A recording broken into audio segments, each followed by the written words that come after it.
अस्सलाम वालेकुम एवरीवन। तो आप लोगों से एक सवाल है मेरा कि क्या आप संडे के दिन ऑफिस जाना चाहोगे?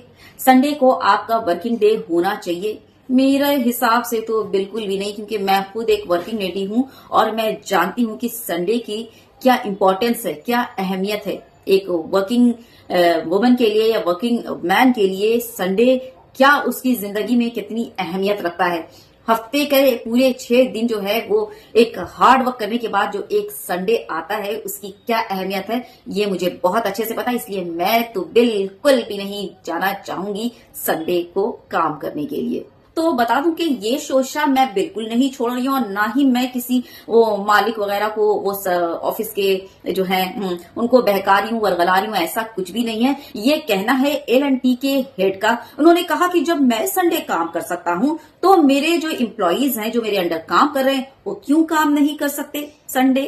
तो चलिए, जब उन्होंने कहा है तो सैलरी डिफरेंस भी तो देखना बनता है ना। एन सुब्रमण्यम और उनके एम्प्लॉइज के सैलरी का डिफरेंस है ना, उनको कितना मिलता है, उनकी एम्प्लॉइज को कितना मिलता है, बनता है कि नहीं, है ना। तो एन सुब्रमण्यम की ईयरली इनकम जो है वो है पूरे खान खोल लीजिएगा, जी हाँ, 51 करोड़, जी हाँ, पूरे 51 करोड़ ईयरली इनकम। जबकि एम्प्लॉय की एवरेज जो है वो तकरीबन 9 लाख रुपए। डिफरेंस, सी द डिफरेंस, जी हाँ। और बता दूं कि पिछले साल एन सुब्रमण्यम की सैलरी का इंक्रीमेंट कितना हुआ था, आपको पता है?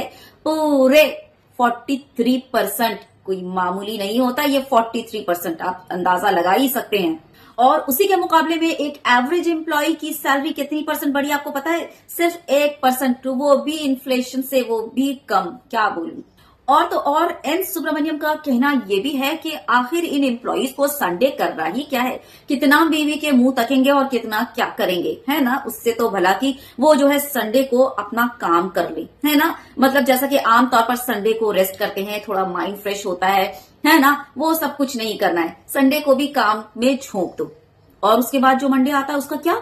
आपको बता दूं कि जहां पर 51% एम्प्लॉय जो है ना वो तकरीबन यानी कि करीब 49 आवर्स जो है वो काम करते हैं ज्यादातर, और वो भी उनको ये जो मालिक हैं इनको कम पड़ जा रहे हैं। बताओ जरा, यानी कि आदमी करे तो क्या करे, सिर्फ वो जो है 24/7 वो काम करता रहे और कुछ भी ना करे। आपको बता दूं कि 62% से ज्यादा लोग जो है वो वर्क प्लेस एग्जॉशन या फिर आप यूं कह लीजिए कि बर्न आउट के सिम्टम्स उनमें दिख रहे हैं, जो कि एक तरह का ना आप बोल सकते हैं कि लाइफ थ्रेटनिंग हो सकती है। लेकिन इन कंपनीज को ना कोई फर्क नहीं पड़ता। इनके लिए इनके एम्प्लॉइज जो है ना वो रिप्लेसेबल पार्ट है। एक अगर खत्म हुआ और एक अगर काम नहीं कर पा रहा है, उसको हटाओ, उसकी जगह दूसरा रखो। एक एम्प्लॉय अगर मर गया या वो काम छोड़ दिया तो उसको हटाओ, उसकी जगह दूसरा रखो। इससे ज्यादा इनकी जो है इन मालिकों की नजर में एम्प्लॉइज की और कोई हैसियत औकात नहीं है। बस यही है, रिप्लेसमेंट पार्ट है इनके। काम ले पा रहे हो या हो रहा है तो ठीक, वरना रिप्लेस। चलिए ठीक है, मान लेते हैं कि आपकी बड़ी कंपनी है तो आप पर वर्कलोड बहुत ज्यादा है, तो आप जो है फॉरेनर्स की, फॉरेन कंट्री की तरह क्यों नहीं करते कि एक्स्ट्रा काम करवा रहे हैं, ओवर टाइम आप करवा रहे हैं, तो आप उनको जो है उनका मेहनताना दीजिए कि भाई आप इतना ओवर टाइम करोगे तो आपको इतना मिलेगा। जिसको करना होगा वो करेगा, जिसको नहीं करना होगा वो नहीं करेगा। चलिए इस मामले में पब्लिक रिएक्शन देख लेते हैं। नारायण मूर्ति जितना पैसा दो, 12 घंटे क्या 24 घंटे काम करेंगे? बिल्कुल नहीं करेंगे। कम से कम हफ्ते में 3 वीक ऑफ होने चाहिए। बिल्कुल नहीं करना चाहूंगी मैं अपना संडे। इनके बयानों से पूरा एम्प्लॉय समाज डरा हुआ है। किसी और की कंपनी को 90 घंटे 70 घंटे देना, ये बेवकूफी भरी बात होगी। एट द एंड ऐसे कैसे चलेगा भैया? नहीं पत्नी नहीं है तो वीडियो कॉल और गर्लफ्रेंड, बहुत सी चीजें होती हैं। अरे मैं पत्नी को देखूं या अपने बच्चों को देखूं, मैं अपनी दीवारें देखूंगा, आपको क्या दिक्कत है? क्योंकि वो समय चला गया जब हम गधा मजदूरी करते थे, पत्थर तोड़ने काम, वो काम नहीं है। मुझे 1 करोड़ दीजिए, मैं इस दफ्तर में जो है 24 घंटे रहूंगा,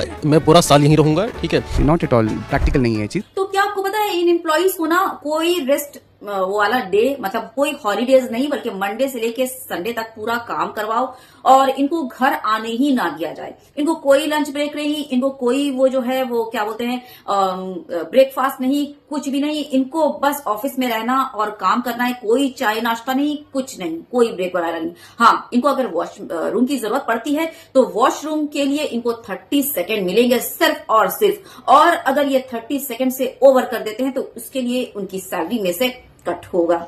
ऐसा मैं कुछ भी नहीं कह रही हूँ, ठीक ना। ऐसा तो इन कंपनीज वालों का ऐसा सोचना है, ये ऐसा उनका ख्याल है कि ऐसा किया जाए, ये ऐसा कर भी सकते हैं मेरे हिसाब से।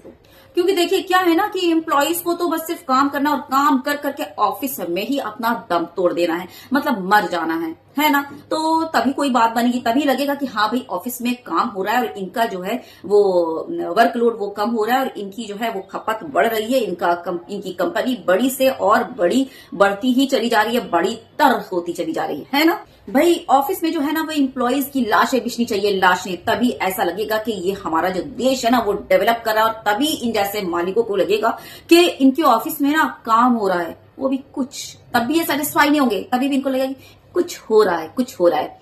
ये मेंटल हेल्थ, ये जो बीवी बच्चे फैमिलीज, ये कुछ नहीं होता, बस आप काम करो और मर जाओ, इस दुनिया से चले जाओ।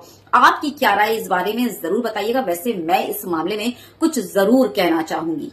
हमारे देश में आज के डेट में जो है ना वो जबरदस्त बेरोजगारी है कि नहीं, मानते हैं ना इस चीज को। हाँ, तो बहुत सारे हमारे नौजवान पढ़े लिखे डिग्री लिए हुए युवा जो नौकरी की तलाश में दिन रात फिर रहे हैं, घूम रहे हैं, यहाँ वहां जो है वो पुलिस के डंडे खा रहे हैं, प्रदर्शन कर रहे हैं नौकरी की चाहत में।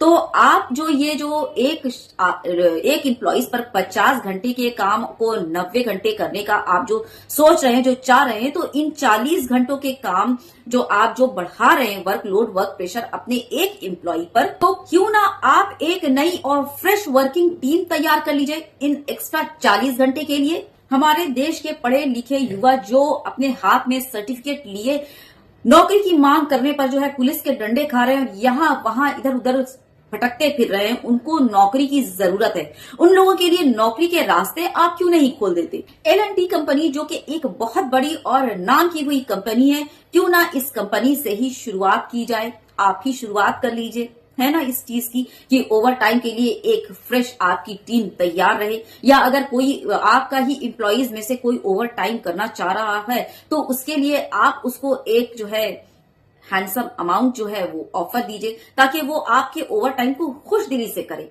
है कि नहीं, और आपका काम भी अच्छा होगा और आपका प्रोडक्शन जो है वो कई गुना बढ़ेगा।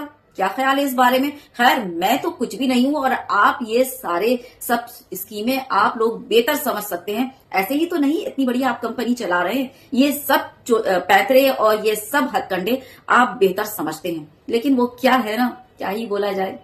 तो L&T कंपनी के मैनेजर या वो जो भी हैं, उनसे मैं एन सुब्रमण्यम, उनसे मैं ये कहना चाहूंगी कि आप जो है इन बेरोजगार लोगों को अगर आप इस तरह से नौकरी देंगे तो क्या होगा, हमारे देश का जो वो की बेरोजगारी जो है वो किसी हद तक कम होगी, है ना, और आपका इसमें बहुत बड़ा हाथ होगा और आपको एक अच्छा प्रोडक्टिव सिस्टम मिलेगा, आपको वर्कआउट बहुत अच्छा मिलेगा। तो बस क्या है, इसी नोट के साथ शेयर कर दीजिएगा वीडियो, अपने ख्यालात का इजहार कर दीजिएगा ताकि वीडियो की रीच आगे बढ़े। और अगर वीडियो अच्छी लगी हो तो एक लाइक तो बनता है, क्योंकि बहुत ही जरूरी वीडियो है, लोगों तक जानी चाहिए।